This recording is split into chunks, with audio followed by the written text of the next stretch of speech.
श्री कृष्ण गोविंद हरे मुरारे, हे नाथ नारायण वासुदेवा, जीवे पिब स्वामृतमेदो देवा, गोविंद दामोदर माधवेति। श्री कृष्ण गोविंद हरे मुरारे, हे नाथ नारायण वासुदेवा।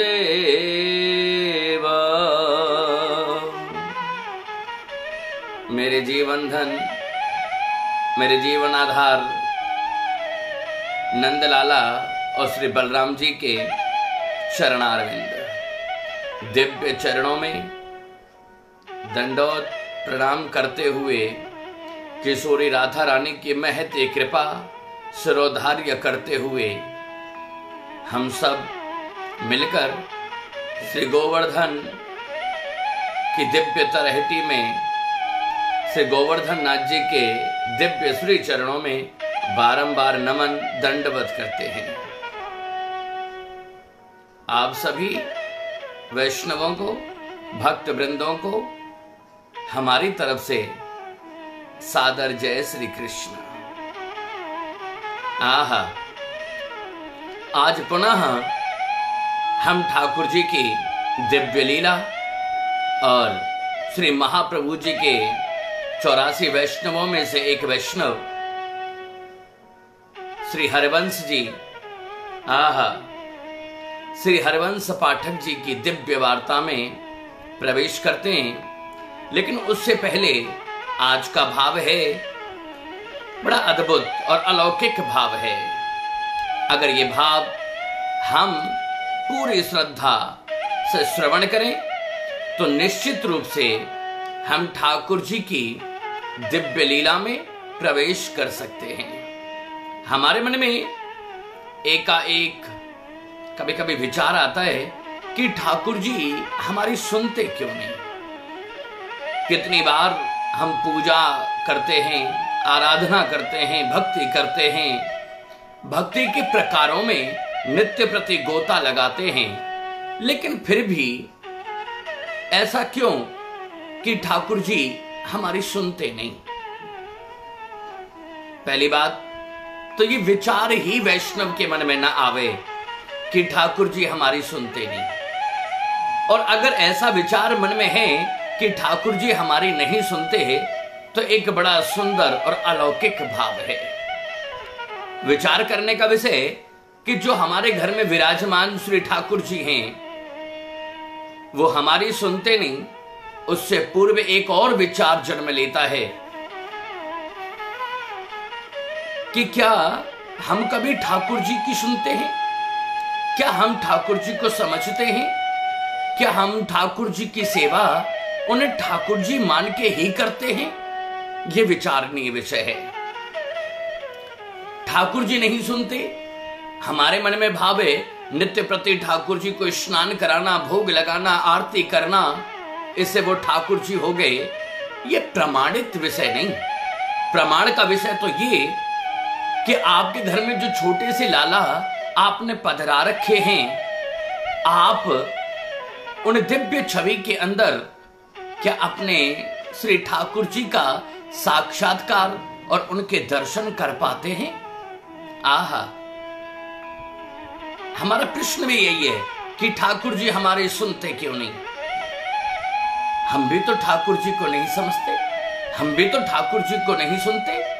हमने भी तो कभी ठाकुर जी के प्रति वो भाव जो हमारे मन में होना चाहिए कि जिससे वो हमारी सुने, अपनी भक्ति से पुष्ट करके उनको इस लायक बना दें, अपनी भक्ति को इतना परिपक्व कर दें कि ठाकुर जी हमारी सुने। अब एक और विषय आता है कि ठाकुर जी हमारी क्या सुने। एक पहला विषय है कि ठाकुर जी सुनने लायक बन जाए, हमारी पुष्ट भक्ति, हमारी पुष्टि भक्ति उनको सुनने के लिए विवश कर दे। और दूसरा कि हमारे ठाकुर जी भी पुष्ट हो जाएं, हमारी सेवा से संतुष्ट हों और उनकी व्यवस्था हो जाए कि वो हमारे हृदय के भाव को समझें। और ये होगा तब जब हम ठाकुर जी को अपने हृदयांगम करेंगे। हमने आज तक ठाकुर जी को हृदयांगम किया ही नहीं, अपने हृदय में कभी उस भाव से स्थापित किया ही नहीं। विचार करें, हम कहीं गए हैं, पुनः घर में वापस आए, तो आने के बाद हम पारिवारिक सदस्यों से तो मिलते हैं, घर की रसोई को देखते हैं, अपने कमरे में चले जाते हैं, अपनी बैठक को देखते हैं, लेकिन घर में घुसते ही हाथ धोकर और पुनः हम ठाकुर जी को नहीं निहारते। अगर वो ठाकुर जी हैं तो फिर हमारा ये दायित्व है कि हम उनकी परिस्थिति और उनके भाव को समझें। अगर हम उन्हें बाल रूप में पूजते हैं तो आपने कभी विचार किया कि उन्हें भी तो अपनी माता की प्रतीक्षा होगी। आप पहले अपने घर के अन्य अन्य कामों की तरफ ध्यान देते हैं, कभी भी सर्वप्रथम ठाकुर जी को देखते नहीं, ठाकुर जी के प्रति भाव अपने मन में जागृत करते नहीं। कभी हमने विचार नहीं किया कि आज ठाकुर जी को हो सकता है ये भोजन हम सिद्ध करके आरोगने के लिए दें, हो सकता है ठाकुर जी का ऐसा मन हो कि वो आज इस चीज को आरोगे। हमने कभी ठाकुर जी को स्नान कराते समय ये विचार किया नहीं कि ठाकुर जी को शीत जल से, ठंडे जल से स्नान कराते हैं तो कहीं उनको ठंड तो नहीं लग रही है, या गर्म जल से स्नान कराते हैं तो कहीं उनको ताप तो नहीं सताएगा। हम केवल नित्य नियम के जो भाव हैं, अगर सर्दियां हैं तो गर्म पानी से नहलाया, उन्हें पुनः वस्त्र धारण कराए और विराजमान कर दिया। ये एक मूर्ति का भाव हो सकता है कि आप मूर्ति को जैसे मर्जी अपने घर में स्थापित करें, जब आपका मन करे उनको भोग आरोगने के लिए समर्पित करें, जब आपका मन करे धूप और ज्योत करें। लेकिन श्री बालकृष्ण, श्री बाल रूप में ठाकुर जी जो विराजमान हैं, उनके अंदर भी हमारी आत्मा का भाव इस प्रकार हो कि अब उन्हें किस चीज की आवश्यकता होगी, अब उनका मन क्या है, अब उनके प्रति हमारे मन में भाव क्या जागृत हुआ। कभी ठाकुर जी को अपने घर में हमने बड़े प्रेम से स्नान करा के उनको सुंदर अंग के ऊपर जब हम इत्र लगाते हैं तो इत्र लगाते समय भी ये विचार नहीं आया कि वो इत्र कहीं लाला को, कहीं ठाकुर जी को कष्ट तो प्रदान नहीं करेगा। और इत्र भी किस भाव से लगाएं कि हम जैसे लगाते हैं तो लगाते वक्त कहीं किसी अंग पर तेज दबाव के कारण कोई कष्ट तो नहीं हुआ होगा। जब तक हम ठाकुर जी की दिव्य सेवा को हृदयंगम नहीं करेंगे, उनके भाव को, उनकी पुष्टि मार्ग के सिद्धांत के अनुसार जब तक उनकी सेवा का भाव अपने हृदय में धारण नहीं करेंगे, तब तक ठाकुर जी हमारे नहीं सुनेंगे। हे वैष्णवों, आज का विषय भी यही, हमारे पास प्रश्न भी यही कि ठाकुर जी हमारे सुनते क्यों नहीं। ठाकुर जी तो सुनते हैं, हम ठाकुर जी को दोष दें ठाकुर जी ने सुना नहीं, ऐसा विचार आना भी भगवदियों के लिए, वैष्णवों के लिए शुभ संकेत नहीं है। ठाकुर जी हमारे घर में हैं, हम उन्हें बाल रूप में, अपने बालक के रूप में नित्य प्रति उनकी सेवा का भाव अपने मन में धारण करें, नित्य प्रति हर पल प्रति पल उनको जिससे सुख हो, जिससे आनंद हो, ऐसे भाव से उनकी सेवा करें। अभी गर्मी है, उनके लिए व्यवस्था क्या है, पंखा चला दिया। आप विचार करें, जैसे गर्मियां पड़ती हैं, उस गर्मी में अगर हम भी केवल उस पंखे की हवा में सोएं तो पंखे की हवा गर्म लगती है। विचार आता है कि हमारे तन को कष्ट है, तो क्या हमने कभी ऐसा विचार किया कि हमारे लाला को भी कष्ट हो सकता है?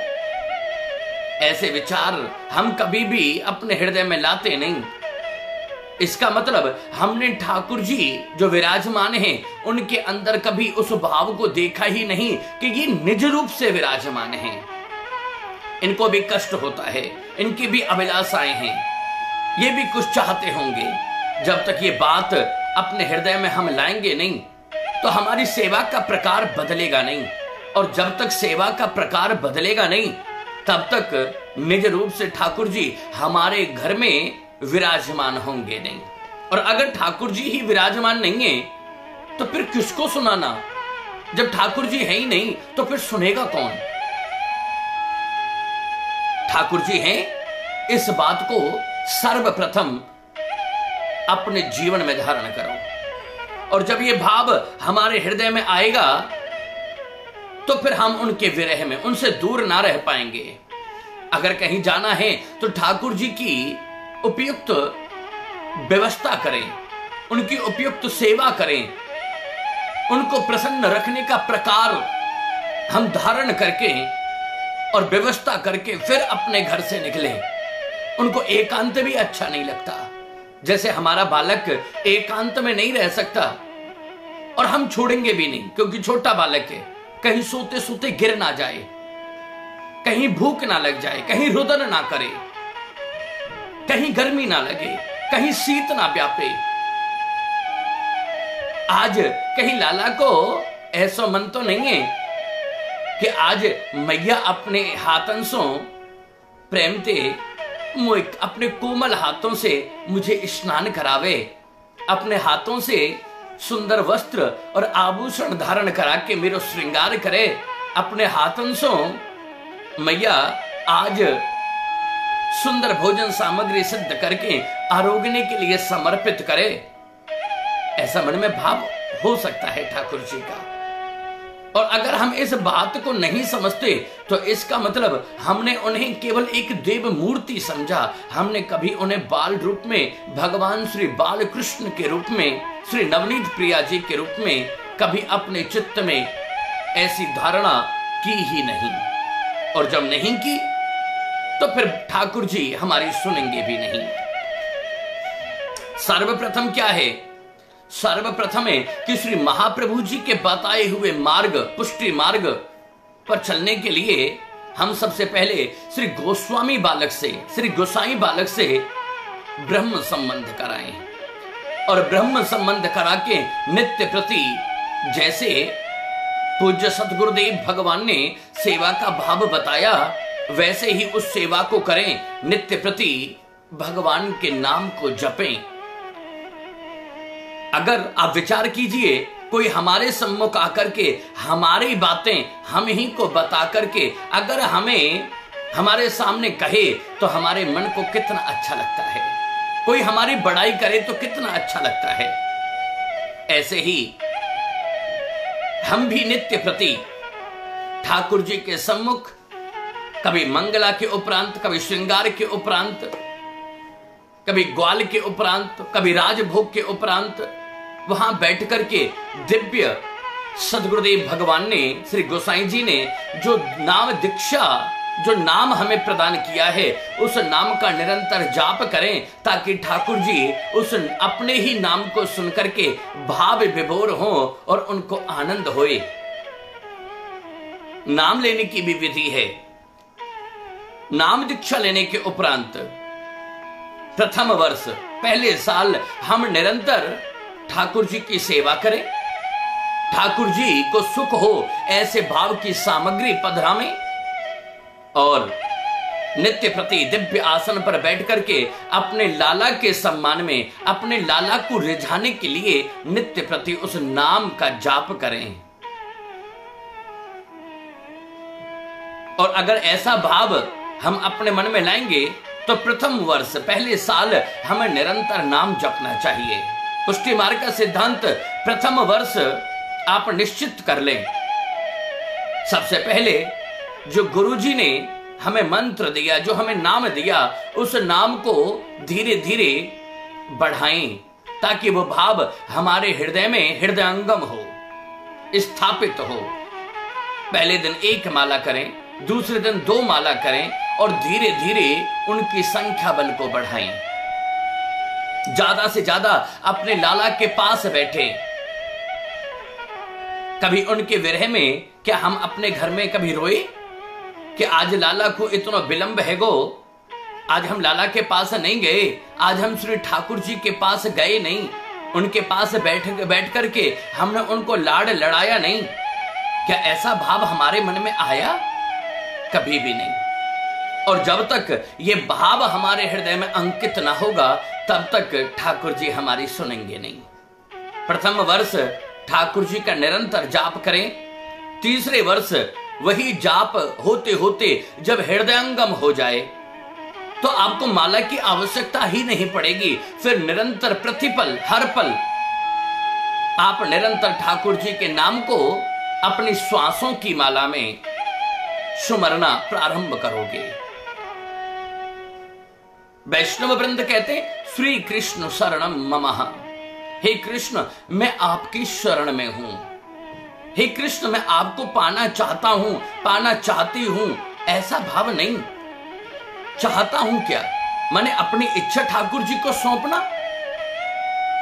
नहीं। आप ठाकुर जी के आगे ऐसी कोई परिस्थिति ना रखें कि ठाकुर जी आपको ये करना पड़ेगा। अच्छा हूं या बुरा हूं पर दास हूं तुम्हारा। हर भाव में अपने चित्त में ऐसा भाव, हर परिस्थिति में ऐसा भाव रखें कि उनसे कभी कुछ मांगना ना पड़े। भगवान से कदापि कुछ मांगना ही नहीं चाहिए। और ये भाव कब आएगा? जब प्रथम वर्ष श्री गोसाई जी के द्वारा दिया हुआ नाम दीक्षा प्रथम वर्ष निरंतर माला के ऊपर बैठ करके ठाकुर जी के सम्मुख जाप करें। 3 वर्ष तक ऐसा करोगे तो तीसरे वर्ष में फिर वह भाव आपके हृदयंगम होगा, हृदय में स्थापित होगा। निरंतर फिर श्वासों की माला में ठाकुर जी का नाम जपेगा। एक परिस्थिति ऐसी भी आएगी कि आप ठाकुर जी का श्रृंगार कर रहे हैं लेकिन उस समय भी वही नामदान जो आपको प्राप्त हुआ श्री गोसाई जी से वो निरंतर उस समय भी चलेगा। आप घर में भोजन बनाएंगी माताएं तो भी उसी मंत्र का जाप चलता रहेगा। आप कहीं सफर करेंगे तो उस सफर में भी एकाएक बिना विचारे बिना किसी भाव के निरंतर वही जाप चलेगा। और जब ऐसी परिस्थिति आती है तो ठाकुर जी हृदयंगम हो जाते हैं और हमें अपनी लीलाओं में, अपने भाव में, अपनी भक्ति में उन्मुक्त कर लेते हैं, सम्मिलित कर लेते हैं। ऐसे ही एक वैष्णव हुए जिनका नाम है श्री हरिवंश पाठक जी, जो शाश्वत ब्राह्मण हैं। ब्राह्मण कुल में इनका जन्म हुआ हरिवंश जी। और ये मूल रूप से श्री बनारस के भोले बाबा की नगरी के निवासी हैं, बनारस के निवासी हैं। नित्य प्रति जैसे ही श्री महाप्रभु जी ने ब्रह्म संबंध कराया और जैसी आज्ञा प्रदान करी है उसी भाव से नित्य प्रति ठाकुर जी की सेवा करते हैं। अपने हाथों से स्नान कराना, स्नान के लिए जमुना जी जाना, जमुना जी जाकर के पहले स्वयं स्नान करते हैं, फिर एक घड़ा लेकर के जाते हैं, उस घड़े में जमुना जल भर के लाते हैं, आकर के ठाकुर जी को स्नान कराना, उनको सुंदर श्रृंगार धराना, अपने हाथ से सगड़ी और अनसगड़ी भोजन सामग्री सिद्ध करके ठाकुर जी के आरोगने के लिए समर्पित या न्यौछावर करना। इतने दिव्य भगवतीय नित्य प्रति ठाकुर जी का नाम जपना और अपने आप में मस्त रहना। कोई दुख आए तो आभास नहीं, कोई सुख आए तो अहमता नहीं, सठता नहीं, अहंकार नहीं। और परम वैष्णव, परम भगवदीय की पहचान भी यही है कि दुख हो चाहे सुख हो, लेकिन हर परिस्थिति में भाव एक जैसा हो। श्री हरिवंश जी एक समय पटना पहुंचे और पटना में रहकर अपने किसी वैष्णव के यहां पर ठहरे हुए हैं। नित्य प्रति वहां पर भी ठाकुर जी की सेवा करते हैं, लेकिन पटना के जो बड़े अधिकारी हैं वो इनके बड़े श्रद्धालु हैं, इनके बड़े प्रेमी हैं। उनके मन में भाव है, अधिकारी के मन में भाव है कि श्री हरिवंश जी मुझसे कुछ मांगे, मैं देना चाहता हूं, अगर मैं दूंगा तो स्वीकार करेंगे नहीं, लेकिन कितना अच्छा हो कि ठाकुर जी की कृपा से श्री हरिवंश जी स्वयं मुझसे मांगे और मुझे कुछ सेवा करने का सुख और सौभाग्य प्राप्त हो जाए। लेकिन जो परम भगवतीय होता है वो कभी इंसानों से तो क्या, जीव से तो क्या, वो परमात्मा से, वो अपने ठाकुर जी से भी कभी याचना नहीं करता। मांगने से भक्ति पुष्ट नहीं होती, उसमें त्रुटि आ जाती है। प्रेम का मतलब केवल देना है, प्रेम का मतलब लेना कभी भी नहीं। जहां लेना हो वहां तो व्यापार है, और जहां देना हो वहां केवल और केवल विशुद्ध प्रेम है। हम अपने ठाकुर जी को दें, हम अपने ठाकुर जी को सुंदर सेवा के भाव से रिझाएं, अपने कर्मों से, नाम दान जो हमें मिला उसका जाप करने से अपने ठाकुर जी को रिझाएं, उनसे कदापि कुछ याचना ना करें। हरिवंश जी कुछ मांगते नहीं। एक समय रात्रि के समय अपने वैष्णव के घर में पटना में विश्राम कर रहे थे श्री ठाकुर जी, क्योंकि हृदयंगम है हरिवंश जी के हृदय में ठाकुर जी निज प्रति विद्यमान हैं, इसलिए ठाकुर जी प्रेरणा करते हैं स्वप्न में आकर, हरिवंश मेरो मन कर रहे हो है, क्या मुझे डोल नहीं झुलाओगे? डोल माने झूला, क्या मुझे झूला नहीं झुलाओगे? मेरा मन है कि तुम मुझे झूला झुलाओ। श्री हरिवंश जी निद्रा से जगे, स्नान किया और उस अधिकारी के पास पहुंचे और जाकर के कहा कि मैं आज तुमसे कुछ मांगना चाहता हूं, आज्ञा करो ना, क्या मांगना चाहते हो? केवल इतना कि मुझे जल्दी से जल्दी बनारस पहुंचना है, मेरी बनारस पहुंचने की व्यवस्था कर दो। ऐसा क्या शीघ्रगामी काम पड़ा कि आपको तत्काल जाना है? हाँ, मुझे बहुत जरूरी काम है, आज मुझे मेरे लाला ने, मेरे ठाकुर जी ने याद किया है, मुझे आज्ञा प्रदान की है। अधिकारी बड़े प्रसन्न हुए। हिष्ट पुष्ट एक सुंदर अश्व, एक घोड़े का व्यवस्था की है, उस घोड़े के ऊपर सुंदर चौकी आरूढ़ की है। कुछ सेवकों को श्री हरिवंश जी के साथ सम्मिलित किया। हरिवंश जी चौकी के ऊपर बैठे, उस घोड़े के ऊपर बैठे और मात्र 2 ही दिन में बनारस पहुंचे हैं। बनारस पहुंच करके ठाकुर जी की आज्ञा के अनुसार सुंदर डोल का निर्माण किया, झूले का निर्माण किया और श्री ठाकुर जी को झूले में बैठा करके सुंदर झोटे लगा करके और ठाकुर जी को सुख प्रदान करते हैं, आनंद प्रदान करते हैं। ये बात जब अधिकारी को पता लगी तो बड़े भाव विभोर और प्रफुल्लित हुए कि धन्य है श्री हरिवंश जी, जिनके हृदय में ठाकुर जी नित्य निज रूप से अंगीकार हैं, निज रूप से ठाकुर जी हृदयंगम हैं।